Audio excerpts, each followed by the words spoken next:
This channel does not promote any violent, harmful, or illegal activities. All content provided by this channel is meant for an educational purpose only.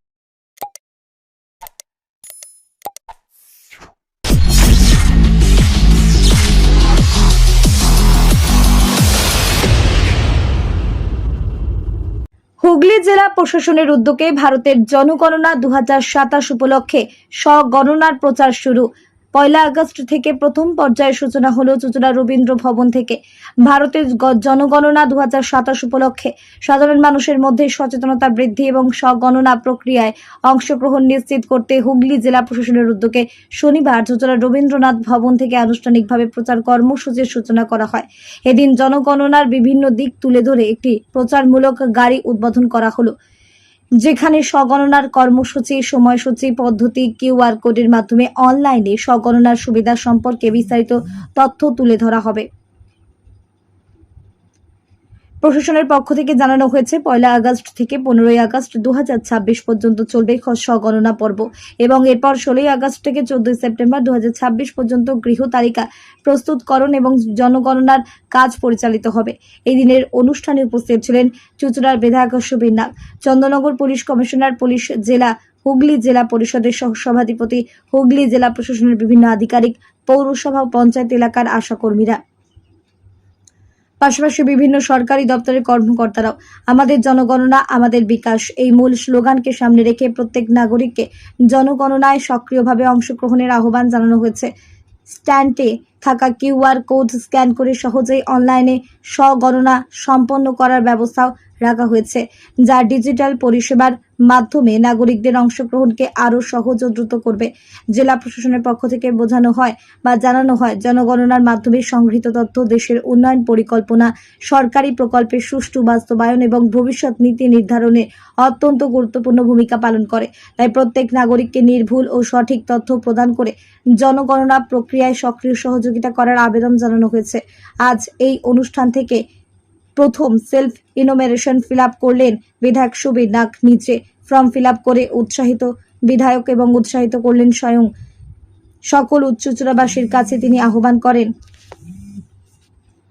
যাদের Android phone আছে তারা সকলেই খুব সহজে এই পদ্ধতি প্রয়োগ করে নিজেদের সেলফ ইনোমিনেশন ফিল আপ করে আগামী দিনে ভারতকে পথ দেখান। আগামী দিনে বিভিন্ন বিধায়ক সেবা কেন্দ্র থেকেও এই পদ্ধতি চালু থাকবে বলে জানান বিধায়ক। চুঁচুড়া থেকে আদির রিপোর্ট, আমার Kolkata news.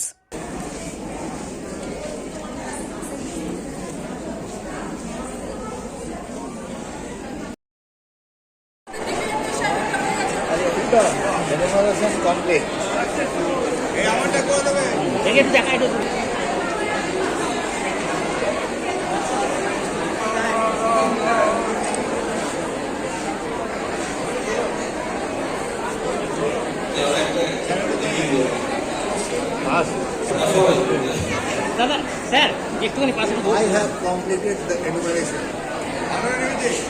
And I why self enumeration করুক এবং যাতে এই যে সেন্সাসের প্রসেস এটাতে যাতে আমরা সবাই যাদের স্মার্টফোন আছে প্রত্যেকে আমরা এতে অংশগ্রহণ করি এবং সেন্সাসকে সাকসেসফুল করে দিই। ভারতের নাগরিক হয়ে এরকম সেন্সাস একটা ফিল আপ করলেন, কেমন লাগলো প্রথম? দারুণ দারুণ। আর আমাদের এত অডিয়েন্সের মধ্যে প্রথম করতে পেরে এটা খুব ভালো লাগছে। আমার সৌভাগ্য, আমরা আজ জেলা লেভেলে চুঁচুড়া রবীন্দ্র ভবনে সেলফ এনুমিনেশনের আমরা এখান থেকে তার উদ্বোধন করলাম। আর আমার সৌভাগ্য যে আমি প্রথম ব্যক্তি যে এটা কমপ্লিট করতে পারলাম। যাই হোক, আমার বিষয়টা হচ্ছে সবার কাছে আমার এটাই বার্তা দেওয়ার যে প্রত্যেকে যাদের অ্যান্ড্রয়েড ফোন আছেন আমি সকলের কাছে আবেদন করছি, আপনারা সেলফ এনুমিনেশন করুন, এই পদ্ধতিতে অংশগ্রহণ করুন। একদম সোজা পদ্ধতি, একটু চেষ্টা করলে সকলে পারবে। এরপরেও আমাদের যে বিধায়ক সেবা কেন্দ্র তৈরি হয়েছে ওখান থেকে আগামী 5 তারিখ থেকে আমরা যারাই এই পদ্ধতিটা হয়তো বুঝতে পারছে না, করতে অসুবিধা হচ্ছে, আমরা সকলকে সহযোগিতা করে সকলে যাতে এই পদ্ধতিতে অংশগ্রহণ করে ভারতবর্ষে প্রথম অনলাইন এই সেলফ এনুমারেশন হচ্ছে। আমরা সেন্সাসে অংশগ্রহণ করলাম এবং সুনাগরিক হিসাবে এই সেন্সাসের এই পদ্ধতিতে অংশগ্রহণ করে আমরা সরকারকে সহযোগিতার হাত বাড়িয়ে দেবো। এটা আমি সবার কাছে আবেদন। দেখা গেল যে শিশুরা নিজেই বসে এখানে ফর্ম ফিল আপ করে, কতটা শক্ত মনে হলো আপনার? একেবারে সোজা, কিচ্ছু নেই, খুব জোড়ো বিষয়। একটু আমরা যদি মন দিয়ে চেষ্টা করি আমরা সকলেই এটা করতে পারবো। তবুও যদি কারোর অসুবিধা হয় আমরা এর জন্য বিভিন্ন ভলেন্টিয়ার্স রাখবো বিভিন্ন জায়গায়, যারা এই পদ্ধতিকে আরো সহজ করে তুলবে, সহযোগিতা করবে। এবং আমি আশা রাখবো আমার বিধানসভার যত লোকের অ্যান্ড্রয়েড আছে, যত মানুষ অ্যান্ড্রয়েড ব্যবহার করেন, প্রত্যেকেই এই পদ্ধতিতে অংশগ্রহণ করে তারা সেন্সাস এই প্রক্রিয়াকে তাদের সমর্থন জানিয়ে এই কাজকে আরো সহজ করে তুলবে। ভারতের জনগণনা, ভারতের উন্নতির নিরীক্ষা করা হয়, কি মনে করছেন জনগণনা শুরু হলো? আগামী দিনে ভারত কতটা উন্নত এমনি আছে আগামী দিনে? আমাদের আদরণীয় প্রধানমন্ত্রী নরেন্দ্র মোদীজি তিনি স্বপ্ন দেখিয়েছেন 2047 সালের মধ্যে বিকশিত ভারত হবে।